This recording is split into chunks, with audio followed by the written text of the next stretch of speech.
तो नमस्कार dear student. और हम लोग डिस्कस कर रहे थे कक्षा 12 का केमिस्ट्री का मॉडल पेपर, जिसमें हमने कुछ क्वेश्चंस हल कराए थे। अगला क्वेश्चन आपका ये था, निम्नलिखित उपसहसंयोजन यौगिकों के आईपीसी नाम लिखिए। तो हमने कहा था आपसे कि जो उपसहसंयोजन यौगिक है, इस लेसन को हम पूरा कवर करेंगे तभी बताएंगे इसको उस लेसन के माध्यम से, क्योंकि उस लेसन में बहुत सारी चीज़ें ऐसी हैं जो इम्पोर्टेंट हैं। तो हम नेक्स्ट टॉपिक चलते हैं, इसको हम बताएंगे अलग वीडियो बना करके।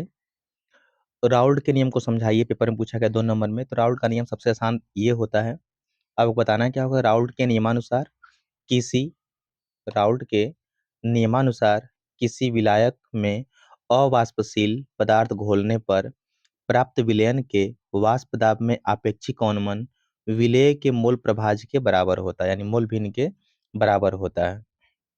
बस आपको इतना लिखना रहेगा, कितना, बस यहीं तक कि राउल्ट के नियमानुसार किसी विलायक में, यानी जब किसी विलायक में अवाष्पशील पदार्थ घोला जाता है तो प्राप्त विलयन का वाष्प दाब में अपेक्षिक जो अवनमन होता है वह विलेय के मोल प्रभाज्य के या मोल भिन्न के बराबर होता है।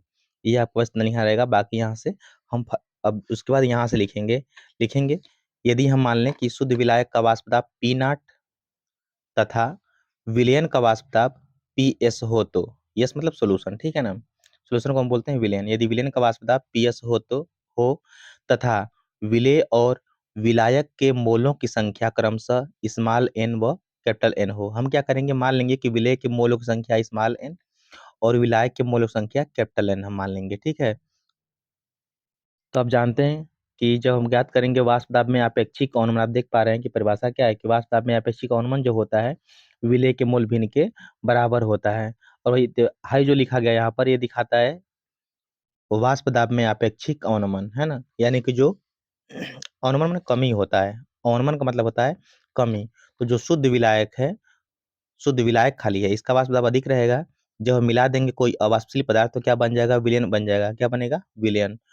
तो विलयन जब बन जाए तो वाष्प दाब क्या हो जाएगा, कम हो जाएगा। तो हमको पता करना है कितना कमी हुई है। तो जो शुद्ध था उसका अधिक था और जो विलयन बन गया उसका क्या है, कम है। तो अधिक में से कम घटाएंगे तो जान पाएंगे कितना कमी हुई है, यानी कितना अवनमन हुआ है। तो बस आपको इतना रहना है कि ये दिखा रहा है वाष्प दाब में अपेक्षिक अवनमन आई विलेय के मोलों की, विलेय का मोल भिन्न, क्योंकि आप जानते हैं कि मोल भिन्न का मतलब होता है जिसका मोल भिन्न निकालते हैं उसके मोलों की संख्या ऊपर और नीचे में सभी के मोलों की संख्या, है ना। जब भी मोल भिन्न, मोल प्रभाज्य या मोल अंश निकालना हो तो जिसके मोलों की संख्या निकालना, जिसका मोल भिन्न निकालना है उसके मोलों की संख्या ऊपर रहेगा और बाकी टोटल नीचे, टोटल के मोलों की संख्या मतलब सबके मोलों की संख्या, जितने घटक हैं जितने मिलाए गए रहेंगे सबके मोलों की संख्या रहेगी नीचे। और आप जानते हैं कि इसमें दो ही चीजें हैं, विलेय और विलायक। और यहाँ पे आप परिभाषा में पढ़ चुके हैं कि विलेय के मोल भिन्न के बराबर होता है। तो उन्होंने बताया कि जिसके मोल संख्या निकालना हो, जिसका मोल भिन्न निकालना होगा उसके मोलों की संख्या ऊपर रहेगा, नीचे रहेगा टोटल के मोलों की संख्या। तो ये पूरा दिखा रहा है किसके, विलेय को, विलेय का मोल भिन्न। ये दिखा रहा है विलेय का मोल भिन्न। और हाई दिखा रहा है वाष्प दाब में अपेक्षिक अवनमन। तो हाई दिखा रहा है वाष्प दाब में अपेक्षिक अवनमन और हाई दिखा रहा है विलेय का मोल भिन्न। तो आप स्पष्टली यहाँ पर दिखाई दे रहा है, आपको परिभाषा यहाँ से दिखाई दे रही है कि जब किसी शुद्ध विलायक में कोई अवाष्पशील पदार्थ मिलाते हैं तो उसके वाष्प दाब में आपेक्षिक अवनमन विलेय के उसमें उपस्थित विलेय के मोल भिन्न के बराबर होता है, ठीक है। अगर यही संबंध पूछ दे कि वाष्प दाब में अपेक्षिक अवनमन और अणु भार में क्या संबंध होता है, तो ये फार्मूला आपको पुटअप करना होगा। ये नीचे वाला फार्मूला पुटअप कर लीजिएगा, ये वाला फार्मूला रहेगा, ठीक है। P not minus P S बटा में पी नॉट और डब्ल्यू बाई एम इंटू बड़का W capital W by M capital M, ठीक है। ये रहेगा। पूछता है पेपर में कभी कभी कि राउल्ट के नियम की सीमाएं क्या हैं। तो देखिए देते हैं सीमाएं क्या होती हैं। सीमाएं मतलब कमियां या दोष। तो जो राउल्ट का नियम होता है यह अवाष्पशील विद्युत अनअपघट्य के तनु विलयन पर लागू होता है, यानी जो विलयन पतला रहेगा एकदम जिसमें उसी पर लागू होगा। दूसरा इसका क्या है, सीमाएं, तो विद्युत अपघट्य के विलयन पर लागू नहीं होता, यानी कि जो पूरा पूरा अपघटित हो जाते हैं विलयन में घुलने पर उन पर ये लागू नहीं होता है। तीसरा है जो पदार्थ विलयन में संगुणित होते हैं, माने पूरा पूरा घुल जाते हैं, उन पर लागू नहीं होता है। हाँ, इसका मतलब क्या है, आयनित होने वाला ना, माने अपघट्य मतलब कि जो आयनित हो जाए पूरा पूरा, जो पूरा पूरा आयनित हो जाएगा उस पर लागू नहीं होगा। जो पूरा पूरा घुल जाएगा उस पर लागू नहीं होगा। यह केवल उन अवाष्पशील पदार्थों पर पदार्थों के विलयन पर लागू होता है जो विलायक से रासायनिक अभिक्रिया नहीं करते हैं, है ना। यह केवल यह केवल उन अवाष्पशील पदार्थों के विलयन पर लागू होता है जो विलायक से रासायनिक अभिक्रिया नहीं करते हैं। इसके अलावा राउल्ट के नियम का पालन कराने के लिए ताप स्थिर रहना चाहिए। ठीक। अब यहाँ से हम आगे बढ़ते हैं। हाई संरचना सूत्र दिया गया है कुछ, इसको हम डिस्कस करेंगे जब पढ़ाएंगे आगे तो। ठीक है। संरचना सूत्र के लिए थोड़ा सा समय चाहिए होगा, हम अलग से वीडियो बनाएंगे इसका। अब आगे यहाँ पे क्वेश्चन है, अथवा में दिया गया रहेगा। तो क्वेश्चन अगला है कि क्या होता है जब, केवल समीकरण देना है, 3-4 इसमें क्वेश्चन मिलेंगे। तो पहला इसमें क्वेश्चन है फर्स्ट वाला, क्या होता है जब में एन ब्यूटिल क्लोराइड को एल्कोहलिक के OH के साथ अभिक्रिया कराते हैं। ठीक है, ये कहा गया है। तो देखिए इसको, अब जो क्वेश्चन है, तो क्वेश्चन आपको दिखा रहे बस क्वेश्चन है। देखिए क्वेश्चन कितने प्रकार से बन जाता है, यही क्वेश्चन बीटा विलोपन अभिक्रिया के नाम से बन जाता है, और इसके अलावा वी हाइड्रो हैलोजनीकरण के नाम से बन जाता है, और इसी प्रकार तो इसमें से किसी को है ना, बीटा विलोपन अभिक्रिया चाहे विलोपन अभिक्रिया चाहे वी हाइड्रो हैलोजनीकरण पूछे तो यही रहेगा, एक यह है। तो हम क्या करते हैं, पढ़ लेते हैं एन ब्यूटिल। एन का मतलब होता है कि नॉर्मल ब्यूटिल, सामान्य ब्यूटिल होता है। ब्यूटिल माने कि 4 कार्बन रहेगा, 1 2 3 4 है। क्लोराइड मतलब Cl रहेगा, देखिए यहाँ पर है। ठीक। क्रिया किसे कराना है, एल्कोहलिक के ओर से। तो एल्कोहलिक माने एल्कोहल मिलाया गया क्या रहेगा, KOH रहेगा। जब क्रिया कराएंगे तो K और Cl तो बाहर निकल जाएंगे। ठीक। और यहाँ से एक OH निकल करके यहाँ से OH के साथ मिलकर H2 बना लेगा। तो आप देख पा रहे हैं कि एक OH यहाँ से निकल गया तो जगह यहाँ खाली हो गई, Cl यहाँ से जगह यहाँ खाली हो गई। तो हाई जो जगह खाली हो गई है ये बॉन्ड के रूप में शिफ्ट होगा, इधर ये बॉन्ड के रूप में शिफ्ट होगा। तो क्या बन जाएगा यहाँ पर, डबल बॉन्ड, यानी कि CH3 CH2 double bond, sorry CH double bond CH2 बनेगा, है ना। अब देखिए कैसे होगा अभिक्रिया, थोड़ा समझा देते हैं इसको। जैसे देखिए यहाँ पर सी, हाँ यही ना है आपका, यही है। तो देखिए इसको हम बस दर्शा रहे हैं, इस वाले को CH2 है, सिंगल बॉन्ड है, CH2 है, और क्या है, Cl है। अब KOH से हम क्रिया करा रहे हैं। ठीक, KOH से क्रिया करा रहे हैं तो होगा क्या यहाँ से कि K और Cl तो निकल गए बाहर, इसको हटा देते हैं, KCl बाहर निकल गया क्योंकि पॉजिटिव है माइनस नेगेटिव है। अब यहाँ जगह खाली हो गई है, बॉन्ड खाली हो गया। अब यहाँ से हाई क्या करेगा, ये दिखा रहा है हाई H2 है ना, हाई वाला H2 है ये वाला। ठीक। तो H2 के पास 2 ठो H हैं, C के पास 2 ठो H हैं। तो इसमें से हम H को अगर दिखाएं इस तरह से, एक H को निकाल करके इसे दिखा दें, C के साथ 2 H दिखाई दे रहा है, तो यहाँ से H और OH मिलकर क्या बना लेंगे, H2O बना लेंगे, H2O बना लेंगे। तो H2O खत्म हो गया। ठीक। अब हाई बॉन्ड बचा हुआ है, ये शिफ्ट होगा यहाँ पर, और हाई जो बॉन्ड है बचा हुआ है शिफ्ट होगा यहाँ पर, कुल मिला के क्या हो जाएगा, डबल। तो यहाँ पर देख पा रहे हैं आप, यहाँ पर बीच में क्या हुआ, डबल बना हुआ है, ये क्रिया होगी। और इसी प्रकार यहाँ पर सज्जफ नियम भी आ जाता है इसी के अनुसार। तो सज्जफ नियम को देख ही ले रहे हैं। सज्जफ नियम पूछेगा क्या होता है तो बताइएगा आप लोग, किसी हैलो एल्केनो के वी हाइड्रो हाइलोजनीकरण द्वारा, वी मतलब निकलना होता है, हाइड्रो मतलब हाइड्रोजन, हाइलोजनीकरण मतलब हाइड्रोजन निकलेगा, माने कि हाइड्रोजन और हाइलोजन के निकलने की क्रिया को हम बोलते हैं वी हाइड्रो हाइलोजनीकरण द्वारा।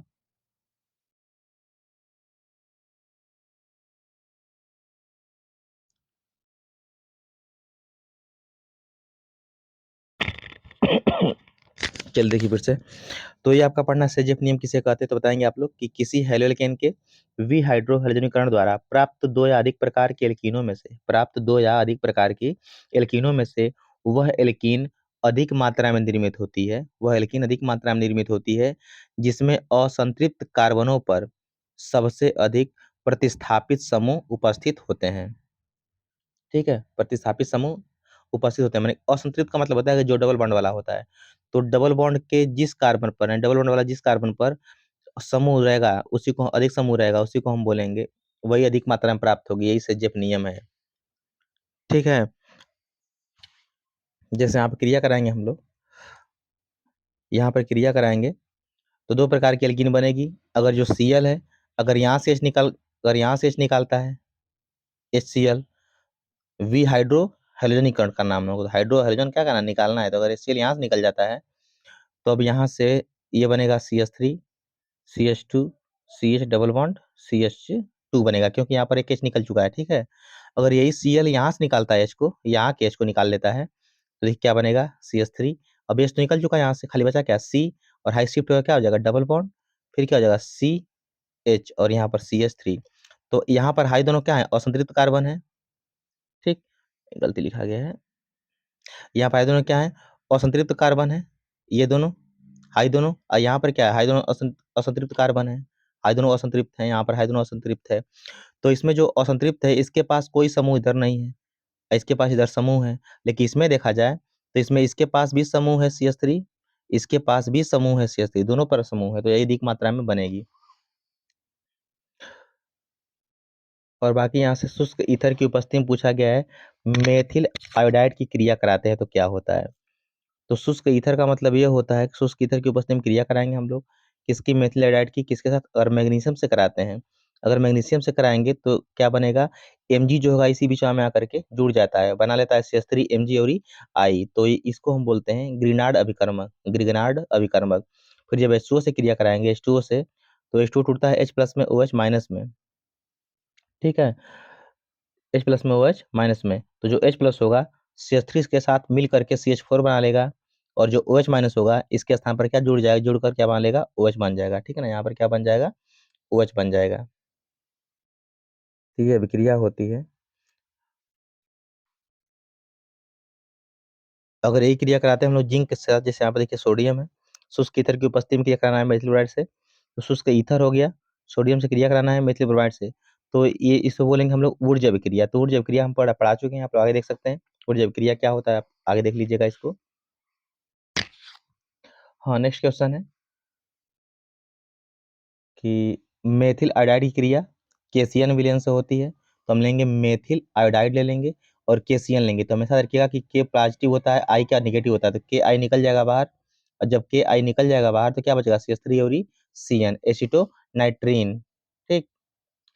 एक बार इससे पूछा गया कि एजीसीएन से क्रिया कराने पर क्या होता है, तो देखिए ये हो गया आपका एथिल आयोडाइड हो गया, क्या हो गया, एथिल आयोडाइड और एजीसीएन, तो वही सेम बात, एजी पॉजिटिव आई निगेटिव, प्लस माइनस यानी कि चट मंगनी पट भी दोनों बराबर हैं बेचारे, जितना प्लस उतना ही माइनस है, पूरा पूरा गुण मिल रहा है, लेके फरार हो जाएंगे सही सब। अब बचा है क्या, CH3 CH2 और CN। फिर यहाँ पर पूछा गया है, थोड़ा सा और देखते हैं कि कौन कौन से विक्रिया, एथेनॉल के औद्योगिक उत्पादन की विधि पूछा गया है, और साथ में समीकरण भी उसका पूछा गया है विधि का, और एथेनॉल के वे हाइड्रोजनीकरण से क्या बनता है ये पूछा गया है, एथेनॉल का अम्लीय निर्जलीकरण से एमीन प्राप्त करने की विधि ये पूछा गया है। तो देखिए यहाँ से, तो पहले प्रश्न को पढ़ लीजिए बढ़िया से, क्या क्या पूछा गया है उस हिसाब से फिर हम आगे बढ़ते हैं। तो पहले हम हल करेंगे, एथेनॉल का औद्योगिक उत्पादन किण्वन विधि से किया जाता है, ठीक है, किण्वन विधि से किया जाता है। इस विधि में सीरा ले लेते हैं, सीरा को जल में घोल लेते हैं, और घोलने के बाद उसमें थोड़ी मात्रा में H2SO4 मिला देते हैं, और है ना अमोनियम सल्फेट भी थोड़ी मात्रा में मिला देते हैं। ये क्या करेगा कि ईस्ट की वृद्धि के लिए सहायक होगा, है ना, सीरा में थोड़ा सा जल मिलाएंगे, जल मिलाने के बाद थोड़ी मात्रा में H2SO4 मिला देंगे, जिसके कारण उसके अंदर ईस्ट की मात्रा बढ़ने जाएगी, बढ़ती रहेगी, और जब ईस्ट बढ़ेगी, है ना, थोड़ी सी मात्रा में क्या करेंगे, कहाँ गड़बड़ा गया इधर, चलो ठीक है, चलो आते हैं, चलो चलो चलो आते हैं, ठीक है। देखिए इधर आप लोग देखिए, हाँ, तो उन्होंने बताया कि इस विधि में हम करते क्या है कि सबसे पहले सीरा लेते हैं, उसमें थोड़ा सा जल मिलाते हैं, सीरा का जल विलयन हो गया, थोड़ी मात्रा में H2SO4 मिला देते हैं, और उसके बाद पूरे मिश्रण में ईस्ट मिलाते हैं। ईस्ट क्या होता है, तो कवक होता है, ईस्ट मिला देते हैं, और ईस्ट मिला करके उसको 25 से 30 डिग्री सेल्सियस ताप पर वायु की उपस्थिति में 2 से 3 दिन तक रख देते हैं। जब रख देते हैं तो ईस्ट में उपस्थित जो इन्वर्टेज एंजाइम होता है सुक्रोज को ग्लूकोज और फ्रक्टोज में कन्वर्ट कर देता है, और इसका जाइमेज एंजाइम की उपस्थिति में किण्वन जब कराते हैं तो एथेनॉल प्राप्त होता है, यानी कि शराब प्राप्त होती है, जैसे यहाँ पर समीकरण द्वारा दिखाया गया है। तो आप ऐसा डायरेक्ट लिख सकते थे यहाँ से डायरेक्ट समीकरण को, कि सुक्रोज के जलीय विलयन में चाहे सीरा के जलीय विलयन में ईस्ट मिलाने पर ग्लूकोज और फ्रक्टोज में कन्वर्ट हो जाता है, फिर इसका किण्वन फिर इसका किण्वन जैमेज एंजाइम की उपस्थिति में होता है, तो एथेनॉल का निर्माण होता है, ठीक है। तो ये ग्लूकोज फ्रक्टोज बनेगा, और यहाँ से ये फिर दोबारा कराएंगे जैमेज एंजाइम की उपस्थिति में किण्वन, तो एथेनॉल बनेगा, और साथ में CO2 गैस मुक्त होगी। और हमेशा याद रखिएगा कि 5% जल वाला एल्कोहल जो होता है ये कहलाता है परिशुद्ध स्पिरिट कहलाता है, और 100% शुद्ध एल्कोहल जो होता है ये कहलाता है परम एल्कोहल या परिशुद्ध एल्कोहल कहलाता है। ठीक है। अब उसी में क्वेश्चन क्या पूछा गया था, एथनॉल के विहाइड्रोजनीकरण था। वी मतलब निकलना, और क्या निकलेगा, हाइड्रोजन निकलेगा। तो एथनॉल में से क्या निकालना, हम लोगों को हाइड्रोजन निकालना है। तो जब एथनॉल में से निकालेंगे हाइड्रोजन, तो आप जानते हैं कि एगो एच यहाँ से निकल जाएगा। ठीक। तो एगो एच यहाँ से निकल जाएगा, क्योंकि जब भी निकलता है हाइड्रोजन तो H2 ग्रुप में निकलता है। ठीक। तो एगो एच यहाँ से निकलेगा, एगो एच यहाँ से निकलेगा। तो इसके पास कितना CH3 वैसे ही रह जाएगा। CH में CH2 था, इसमें से एगो एच निकल चुका था, खाली CH बचेगा। और इसके पास CH निकल चुका, खाली क्या बचेगा, O बचेगा। यानी क्या बन जाएगा, एसिटल्डिहाइड बन जाएगा। उसी प्रकार इसको पूछा गया है कि तृतीयक एल्कोहल से, है ना। ठीक है। और सेकेंडरी एल्कोहल, द्वितीयक एल्कोहल पूछा गया है। द्वितीयक एल्कोहल जैसे को बोलते हैं प्रोपेनॉल 2। काम क्या करा रहे हैं, विहाइड्रोजनीकरण। तो इसमें भी वही काम होगा। देखिए यहाँ से क्या होगा, एगो एच यहाँ से, एगो एच यहाँ से निकल जाएगा। ठीक। एगो एच यहाँ से और एगो एच यहाँ से निकल जाएगा H2 ग्रुप में। और जब निकल जाएगा यहाँ से, सॉरी गलती हो रहा है, कार्बन है यहाँ से निकलेगा। तो H यहाँ से और एक H यहाँ से, है ना। एक H यहाँ से और एक H यहाँ से, दो H निकल जाएगा। तो है बॉन्ड क्या हो जाएगा, डबल, क्योंकि H निकला है तो उसका आधा हिस्सा खाली है, यहाँ H निकला है इसका आधा हिस्सा यहाँ पर खाली है। तो क्या बन जाएगा, CH3CO CH3, कुल मिलाकर क्या बनेगा, CH3CO CH3 बनेगा, एसीटोन बनेगा। कभी कभी पेपर में पूछा गया एथनॉल का ऑक्सीकरण कराते हैं तो क्या होता है, तो एथनॉल लेंगे ऑक्सीकरण कराएंगे तो कुछ नहीं होगा। जो O है इसमें से H को लेकर चला जाएगा, है ना। तो बन जाएगा C, यहाँ से H2 निकल जाएगा बाहर, यहाँ से H निकलेगा और यहाँ से H निकलेगा, यहाँ से H और यहाँ से H O के साथ। तो क्या बन, H2 निकल जाएगा बाहर और बचेगा CH3CHO, यानी कि एस्टल्डिहाइड। फिर कराएंगे एस्टल्डिहाइड क्रिया ऑक्सीजन से, तो क्या बनेगा, एसिटिक अम्ल। हाँ, ये पूछा गया है एथनॉल का निर्जलीकरण अम्लीय है, तो अम्ल की उपस्थिति में क्या करना, निर्जलीकरण। तो पेपर में खुद ने दे दिया पहले कि निर्जलीकरण करना है, माने जल निकालना है। तो क्या करिए, कुछ नहीं करना है, एल्कोहल लीजिएगा और जल को माइनस कर दीजिएगा उसमें से। जब जल निकाल लें तो क्या बचेगा, 2 C बचेगा, तो 2 C लिख देंगे हम, C2 सीधे कर देंगे। आईएच कितना था, 3 2 5, एक 6 गो था, 6 में से 2 निकल कितना बचा, 4 बचेगा, तो C2H4 बचेगा। आसानी से आप करा सकते हैं, है ना। लेकिन यही जब क्रिया कराएंगे हम एथनॉल की उपस्थिति में क्रिया कराएंगे H2SO4 से क्रिया, माने इतना अधिक मात्रा में लिए रहेंगे, तब जाकर क्या बनेगा, ईथर बनेगा। H2 तो निकलेगा क्योंकि हम पढ़ रहे हैं निर्जलीकरण अभिक्रिया, निर्जल करना है हम लोगों को है, तो ये तो निकलेगा, लेकिन क्या बनेगा हमारे पास, ईथर बनेगा, डाई एथिल ईथर बनेगा। चलिए केवल थ्योरी वाले पार्ट को हम ज़्यादा डिस्कस करते हैं, क्योंकि रिएक्शन वाले पार्ट के लिए समय नहीं है, थोड़ा ज़्यादा समय नहीं, पहले थ्योरी हम कवर करवा देते हैं आपका। तो देखिए साधारणतः आप पर क्वेश्चन पूछा गया सल्फर का और सूत्र क्या होता है। तो सल्फर का जो होता है बड़ा आकार होता है, और बड़ा आकार होने के कारण इसमें पाई या बंध का निर्माण नहीं हो पाता है ना। इसीलिए H2 नहीं बना सकता, सल्फर का अस्थायी संरचना होती है और सूत्र होता है S4 होता है। ठीक है। अब खाद्य पदार्थों के पैकेट में क्या प्रयुक्त होता है, तो हमेशा देखिएगा नाइट्रोजन प्रयुक्त होता है, इसकी कोई जरूरत नहीं है। विशिष्ट चालकता का मात्रक क्या होता है, इसको निकालना पड़ेगा, हम निकाल कर भी दिखा रहे हैं। पहले हम जानते हैं कि विशिष्ट चालकता क्या होता है। तो याद रखिएगा, किसी विद्युत अपघट्य के विलयन की प्रतिरोधकता का व्युत्क्रम उसकी विशिष्ट चालकता कहलाता है। इसको दिखाते हैं किससे हैं, कप्पा द्वारा दर्शाते हैं। यानी कप्पा बराबर होता है 1/ρ। रो क्या है, विशिष्ट प्रतिरोध है चाहे प्रतिरोधकता है। अब अभी आप परिभाषा लिखें इसकी, कि किसी चालक के प्रतिरोधकता का व्युत्क्रम उसकी विशिष्ट चालकता कहलाता है।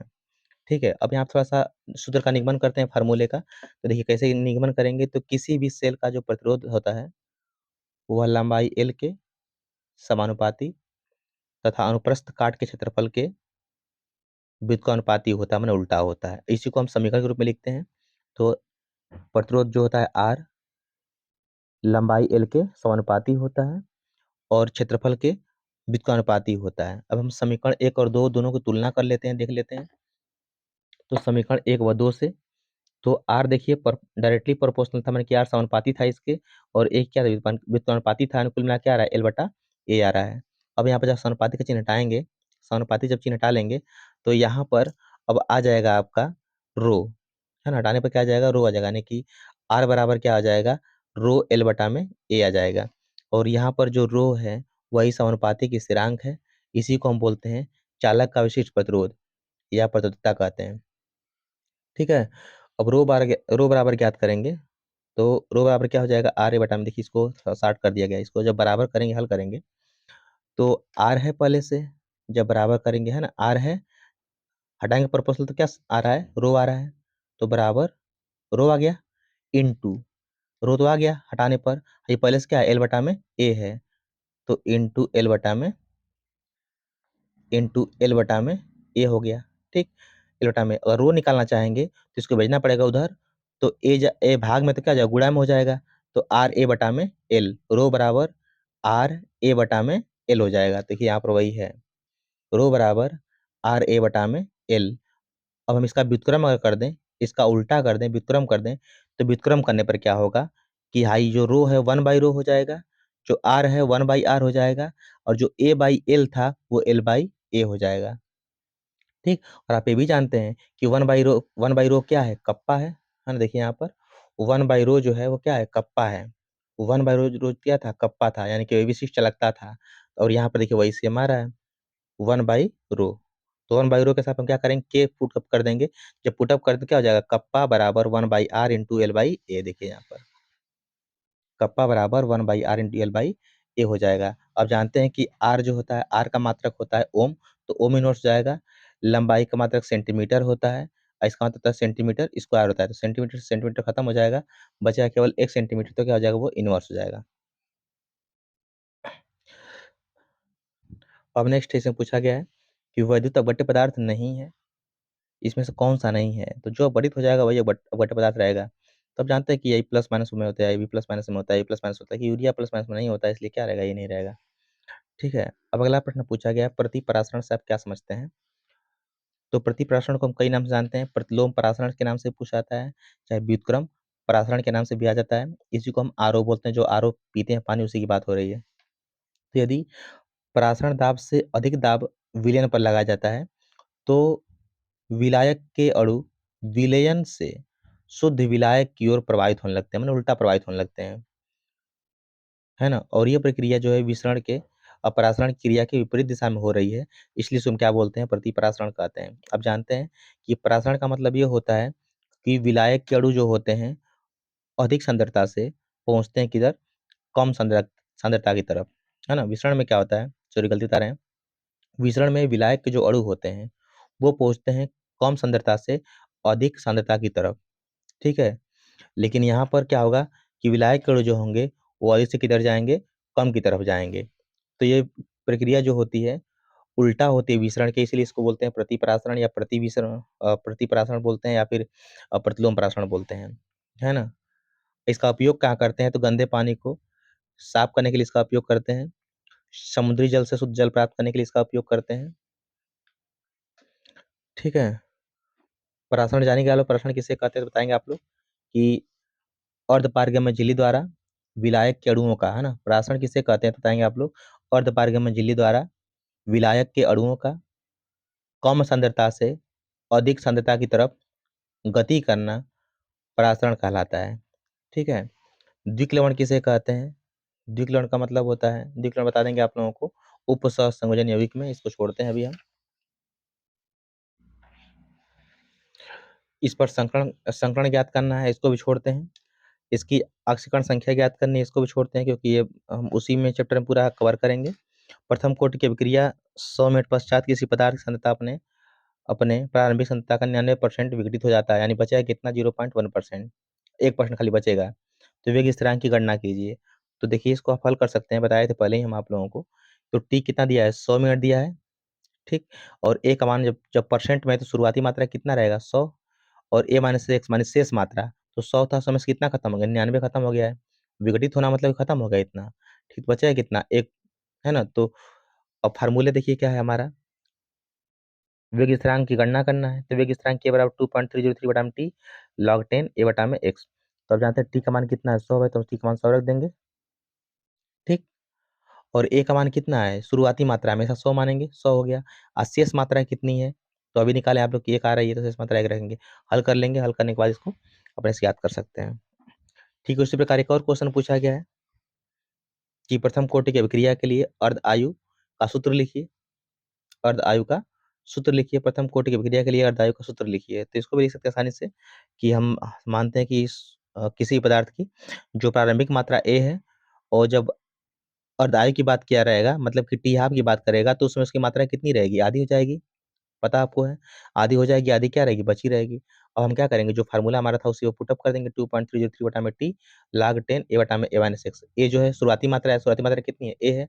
और अब जानते हैं जब आधी खत्म हो जाएगी तो आधी क्या होगी, बचेगी, यानी a/2 बची भी रहेगी, है ना। और यहाँ पे समय कितना दिया गया है, टी हाफ, मैंने आधा आधा हो गया है, टी हाफ दिया गया है समय, ठीक है ना, टी हाफ। बस इसी को पुटअप करके हल कर लेंगे तो हमारा कितना आ जाएगा मान, टी हाफ बराबर आ जाएगा 0.6932/के। अब आगे बढ़ते हैं।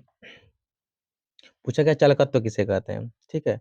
तो पदार्थों द्वारा विद्युत धारा संचालित करने की क्षमता को हम क्या बोलते हैं, क्षमता की माप को हम कहते हैं चालकत्व, ठीक है। पदार्थों द्वारा विद्युत धारा संचालित करने की क्षमता की माप को हम क्या कहते हैं, चालकत्व कहते हैं। या हम ये भी कह सकते हैं दूसरी तरीके से, किसी चालक के प्रतिरोध का व्युत्क्रम उसकी विद्युत चालकता कहलाता है। इसे सी द्वारा दर्शाते हैं, सी बराबर 1/r। तो परिभाषा यहाँ से भी निकाल सकते हैं, किस चालक के प्रतिरोध का व्युत्क्रम क्या कहलाता है, उसकी चालकता कहलाता है।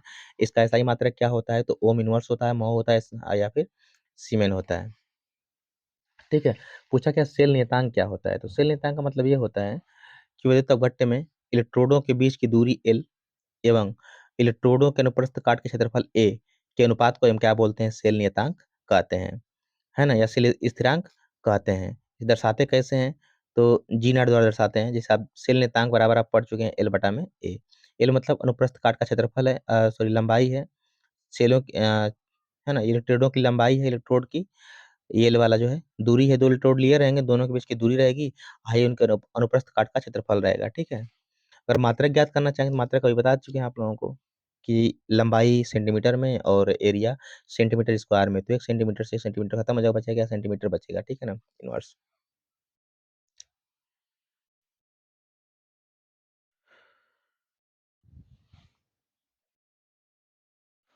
यहाँ पर क्वेश्चन पूछा गया कि 27 डिग्री सेल्सियस ताप पर यूरिया के 50% ये भार के रूप में दिया गया है, जो 50% 50 ग्राम भार हो जाएगा। जलीय विलयन का प्राथमिक दाब ज्ञात कीजिए, ठीक। आर का मान दे दिया गया इतना, तो टी का मान 27 है, हम बदलेंगे इसको केल्विन में तो हो जाएगा 300 केल्विन। डब्ल्यू का मान ग्राम कितना दिया है, 50 ग्राम। आर का मान पॉइंट फिक्स है। आयतन कितना दिया गया है, 100 ml, है ना, आयतन कितना दिया गया है, 100 ml, ठीक। और 100 ml को बदलेंगे लीटर में तो कितना हो जाएगा, 0.1 लीटर। और एम का मान कितना दिया गया है, 60। एम का मान दिया गया है 60। अब 100 ml कहाँ से आया है, क्योंकि आप देख पा रहे हैं यहाँ पर क्वेश्चन में दिया गया है कि 50% W/V, डब्ल्यू मतलब कि भार बटा में आयतन के रूप में, ठीक है। तो आयतन हमेशा हम 100 मान लेंगे, यहाँ पर भी का मान हमेशा कितना रहेगा, आयतन का मान 100 मान लेंगे। आई कितना रहेगा, ग्राम में कितना हो गया, 100। तो नीचे 100 ऊपर कितना रहेगा, 50। तो डब्ल्यू का मान 50 हो गया, आयतन कितना हो गया, 100 ml हो गया। पी आपसे पूछा गया है, बस फार्मूला आपके पास पहले से पता है, पी बराबर NRT। अब एन को तोड़ेंगे तो एन बराबर क्या, W/M होता है। पी बराबर हो जाएगा W/M/RT, है ना, RT। और जो भी है यहाँ से आ जाएगा नीचे, तो क्या हो जाएगा, M/V। बस मान रख दीजिए, एम का मान पहले, डब्ल्यू का मान पहले से पता है 50, आर का मान फिक्स है, टी का मान 300 निकल वही किए हैं। एम का मान कितना है, 60 है, क्योंकि एम का मतलब क्या है, अणुभार है यूरिया का, तो 60 कोष्टक में दे ही दिया गया था। और आयतन कितना आया है लीटर में, 0.1 आया ही है। हल करेंगे तो कितना आएगा, 205.25 हल कर सकते हैं अपने से। अब डी ब्लॉक आप का क्वेश्चन पूछा गया, डी ब्लॉक पढ़ चुके हैं आप लोग बढ़िया तरीके से। परिवर्तनशीलता दर्शाते हैं क्यों, ये भी पढ़ चुके हैं आप लोग, है ना, कि रिक्त डी कक्षक उपस्थित होने के कारण डी ब्लॉक तत्व जो होते हैं परिवर्तनशीलता दर्शाते हैं। रंगीन क्यों होते हैं, ये भी आप पढ़ चुके हैं। उत्प्रेरक के लिए काहे उपयोग होते हैं, ये भी पढ़ चुके हैं। चुंबकीय गुण भी इसका पढ़ चुके हैं, है ना। बाकी कुछ थोड़ा सा ग्लूकोज की संरचना भी आप पढ़ चुके हैं। ग्लूकोज की संरचना देखिए यहाँ पर पूछा गया है ना। ग्लूकोज का आईपीएसी नाम पूछा गया है, ठीक है। चलिए बताते हैं ग्लूकोज का आईपीएसी नाम क्या होगा। नहीं लिखे हैं क्या इसमें, चलिए ग्लूकोज का आईपीएसी नाम क्या होगा बता देते हैं। तो जो ग्लूकोज होता है, ग्लूकोज का, ये ग्लूकोज है। ग्लूकोज का सूत्र होता है, देखिए आप फिर से लिख दे रहे हैं, ग्लूकोज सूत्र क्या होता है, CHO ऊपर रहता है, नीचे रहता है CHOH, है ना, CHOH, है ना, CHOH। बस फर्क 1 2 3, तीसरा पर क्या रहेगा, H इधर रहेगा और O इधर रहेगा, OH इधर रहेगा, ठीक है। तो CHOH, CHOH, CHOH, CHOH और CH2OH, 1 2 3 4 5 6 कार्बन हो गए, ठीक है ना। ये आपका फार्मूला सूत्र होता है इसका, ग्लूकोज का। इसका नाम लिखना है, बस आपको नाम से मतलब है। नंबरिंग करते हैं, 1 carbon, 2 carbon, 3 carbon, 4 carbon, 5 carbon, 6 carbon. अरे 6 कार्बन, ठीक है।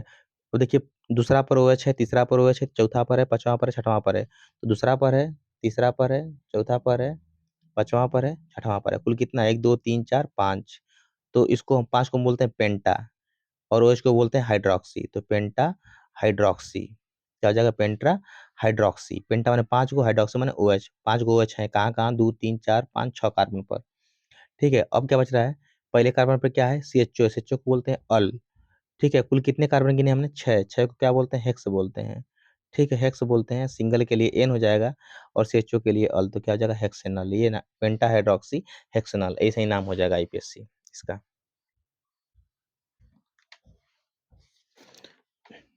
अब नेक्स्ट क्वेश्चन पूछा गया है, प्रोटीन का विकृतीकरण क्या होता है, ज्यूट्रॉन क्या होता है, तो इसको हम लोग पढ़ चुके हैं, है ना। और प्रोटीन का उपयोग कहाँ होता है, तो ये भी पढ़ चुके हैं। अब टालिन अभिकर्मक, ये सब जो विक्रिया वाला पार्ट है, इसको थोड़ा सा हम अगर समय मिलता है तो बताएंगे बढ़िया से, क्योंकि समय चाहिए इसके लिए। एक एक वीडियो बनाने में ज़्यादा समय लगेगा। जो नेमिंग रिएक्शन है उसका वीडियो हम बना चुके हैं, जैसे यहाँ पर पूछा गया रोजनमुंड अभिक्रिया पूछा गया है, गाटरमान कोच अभिक्रिया पूछा गया, इसका बना चुके हैं। इसको छोड़ अपना पिछले वीडियो में जाकर देख सकते हैं, है ना। NOS से क्रिया और ये सब बता चुके हैं, है ना। और बाकी और पूछे आपसे यहाँ पर कि हेलो एरिन की इलेक्ट्रॉन्स नहीं अभिक्रिया लिखिए प्रतिस्थापन। हेलो एरिन की इलेक्ट्रॉन्स नहीं प्रतिस्थापन अभिक्रिया लिखिए, तो आपको कुछ नहीं करना। देखिए, हेलोजनीकरण जो होता है, चाहे सल्फोनीकरण, नाइट्रीकरण, फेडरल अभिक्रिया, ये सभी जो होते हैं हेलो एरिन की इलेक्ट्रॉन्स नहीं प्रतिस्थापन अभिक्रिया का ही एग्जाम्पल है। हेलोजनीकरण में क्या करेंगे? हेलोरिन की क्रिया कराएंगे हेलोजन के साथ, सल्फोनीकरण में सल्फ्यूरिक अम्ल के साथ, नाइट्रिकरण में नाइट्रिक अम्ल के साथ। और इसके लिए हम ऐसे ही ना, ऐसे ही करेंगे हम लोग। वुड फ्री का विक्रिया आप पढ़ चुके हैं, और ये भी पढ़ चुके हैं आप लोग। ग्रीगाण अभिकर्मक का उपयोग कैसे होता है, तो प्राथमिक द्वितीयक तृतीयक अल्कोहल बनाने में, एल्डिहाइड बनाने में, कीटोन बनाने में, कार्बोक्सिलिकॉन बनाने में, एस्टर बनाने में, इस तरह से इसका उपयोग है। अब सेट थर्ड पे आते हैं। 180 ग्राम जल में मोलों की संख्या क्या होगी, तो आप जानते हैं कि मोलों संख्या n बराबर होता है भार बटा में अणु भार, होता है भार बटा में अणु भार। हाँ, तो इसका भार बटा में होता है अणु भार, मोलों संख्या बराबर होता है भार बटा में उसका अणु भार। तो भार देखिए कितना दिया गया? 180 दिया गया है। अणु भार कितना होता है आप जानते हैं कि H2 है, तो H2 का अणु भार होता है 18, ठीक है। और भार कितना दिया गया? 180, तो 18 कुल कितना आ जा रहा है? 100, ठीक है। इसका आंसर होगा 18 दाम 180, सॉरी, 18 दाम में 180 ना होगा, 10 आ रहा है। प्रथम कोटि की अभिक्रिया ये पढ़ चुके हैं आप लोग, छोड़ दीजिए इसको। शून्य कोटि की अभिक्रिया ये भी पढ़ चुके हैं आप लोग, लक्षण ही पढ़ चुके हैं, है ना। अब ये पूछा गया फार्मेलिन जली विलयन है, तो फार्मेलिन जो जली विलयन होता है, फार्मेल्डिहाइड का 40% जली विलयन जो होता है वही कहलाता है फार्मेलिन, ठीक है। मेथिलिट स्पिरिट क्या होता है, या विकृतिकृत स्पिरिट क्या होता है, तो परिशोधित स्पिरिट को विकृत करने से प्राप्त होती है। अब देखते हैं अगला, मोलस की गणना करना है यहाँ पर।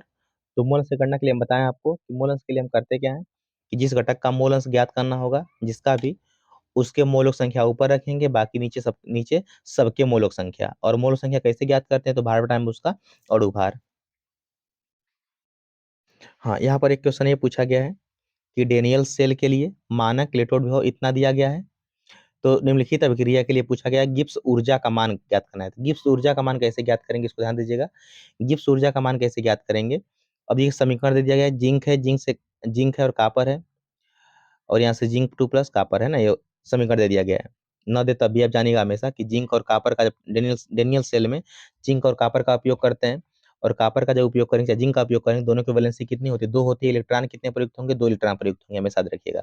अब ई का मान दे दिया गया आपको पहले से 1.1 वोल्ट। एन का मान अभी बता दिए, एन का मतलब क्या था? प्रयुक्त इलेक्ट्रॉन, मैंने कितने इलेक्ट्रॉन प्रयुक्त हो रहे हैं, तो आप जानते हैं दोनों पर प्लस आयस होता है 2 गो, तो 2 इलेक्ट्रॉन प्रयुक्त होंगे। अब गिब्स ऊर्जा का फार्मूला होता है -NFe, है ना। NF E0, E0 मतलब क्या है? मानक इलेक्ट्रोड भी हो चाहे इलेक्ट्रोड भी हो, ठीक है। तो ये दिया गया 1.1 वोल्ट, ठीक। एन का मान कितना है? 2 है। एफ का मान पहले से फिक्स होता है, एफ का मान कितना होता है देखिए यहाँ पर 96,500, एफ फैरेड है ना, एफ मतलब क्या है? फैरेड है। एफ का मान होता है हमेशा फिक्स होता है 96,500, बस वही रखना है। एन का मान रख दिए 2, F का मान 96,500, I का मान 1.1 दिया गया, हल करेंगे इतना आंसर आ जाएगा। सबसे आसान क्वेश्चन होता है इस पे। ग्लूकोज की अभिक्रिया हम पहले से करा चुके हैं। ग्लूकोज जितनी अभिक्रिया हैं सब पढ़ा चुके हैं। देखिए ग्लूकोज का ऑप्शन करा चुके हैं, है ना। प्राथमिक, द्वितीयक, तृतीयक एमीन, इसको थोड़ा सा ध्यान देना हम लोगों को है। तो इसके लिए हम बताएंगे, रिएक्शन के लिए समय लेंगे हम। ठीक, अभी यहाँ पे विलयन के परासरण दाब की बात किया गया है। परासरण दाब क्या होता है विलयन का, तो आप जानिएगा हमेशा कि किसी विलयन को अर्धपारगम्य झिल्ली द्वारा विलायक से पृथक करने पर परासरण के कारण उत्पन्न द्रव स्थैतिक दाब ही विलयन का परासरण दाब कहलाता है। ठीक है, विलयन का परासरण दाब कहलाता है। विलयन के परासरण दाब और मोलर द्रव्यमान में क्या संबंध होता है, तो देखिए 2-3 नियम आपको याद रखना होगा, कैसे ज्ञात करेंगे संबंध को। तो बायल वान ठाप नियम यह कहता है कि स्थिर ताप पर विलयन का परासरण ताप पाई सांद्रता C के समानुपाती होती है। चार्ल्स का नियम यह कहता है कि विलयन का परासरण ताप पाई T के समानुपाती होती है।